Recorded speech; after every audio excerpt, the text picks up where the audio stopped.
ESPN FC tweeting the other day, Ole Gunnar Solskjaer is ready to make Paul Pogba his Manchester United captain. Sources have told ESPN FC. Now, you should never read the comments on Twitter, but every once in a while you get a good one. Like this one from Ian Darke, who responds, a big call. Ian, you have... Twitter troll, you. Ian, you've got slightly more than 140 characters now. Do you want to expand on that? I was trying to keep it short and sweet, but yeah, and I'll stick by that. I think it is a big call because if you look back over the last season, Paul Pogba was hit and miss, to put it kindly. He had the Cold War going on with Jose Mourinho, who wasn't getting the best out of him at all. Then he had that mid-season surge. Somehow he got into the PFA Team of the Year. Heaven alone knows how that came to be, but it did. And then at the end of the season, you know, he was tactically not in the right position quite often. Tactical discipline would be a question mark. And generally, he seemed to be quite high maintenance around the place. So are they really going to try and make him now the leader of that dressing room going forward? Good luck with that. What do you think? I mean, Ian seems to suggest there Pogba is not a captain type, whatever that means. Do you agree? 100%. What other evidence do we have that Paul Pogba should and can be the leader of Manchester United? When everything, and I mean everything, that we hear coming out of Manchester United is the fact that Paul Pogba has been inconsistent. He has a group of people around him that point him in different directions other than the focus of the team. That he can, at times, have himself be a priority over the team. Those things we have seen. And then they get displayed out on the field. To think that because you give somebody a captaincy, that changes who they are at the core of who they are personally and individually, it is a major mistake because those sort of decisions are the ones that get you fired. Here's the trouble. As I think of Manchester United's players, you go through name by name of that dressing room, I don't know who's a leader. I don't know who you make the captain.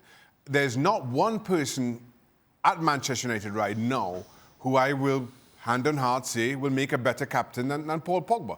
And that's not... I'm not trying to say that, you know, he's going to be a great captain or not. I just don't think they have that type of player.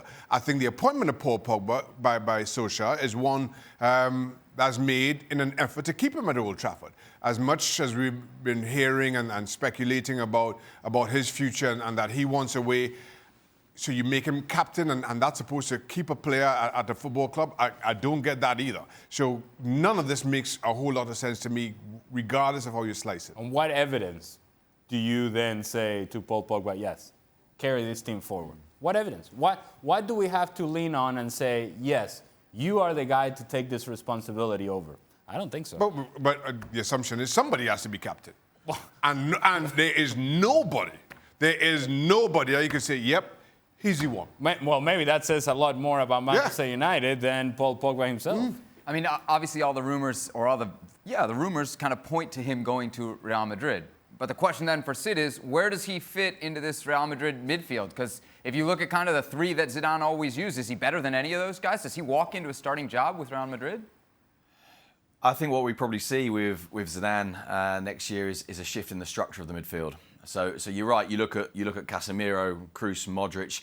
He's not the same, although he occupies a similar part of the pitch or can occupy a similar part of the pitch to Modric, perhaps slightly less so to Kroos. He's certainly not a replacement for Casemiro. Nobody really wants him as a deep-lying midfielder. Although there is a tendency in Spain, I think, to see him as that, which is completely flawed, in my opinion. But I think we may see a shift in the structure of the midfield next year, which would open up an extra midfield place, and therefore perhaps he does fit in.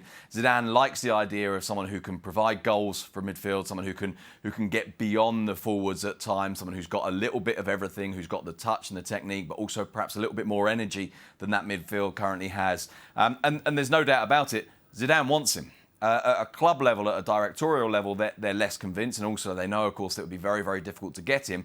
But right now, Zidane has a degree of authority that no manager since Mourinho has had at Real Madrid, and so Madrid are going to try to please Zidane. They're going to try to get him what they want, but there is a reality. There's an economic reality there, which makes this very, very difficult to happen. And as you say, then there is that footballing question, which is where exactly do you put him in? I guess part of the answer to that as well is also a very simple one. If you do have the chance to get a player potentially as good as this, you kind of worry about where you put him in the team a little bit later. For more, sign up now for ESPN Plus.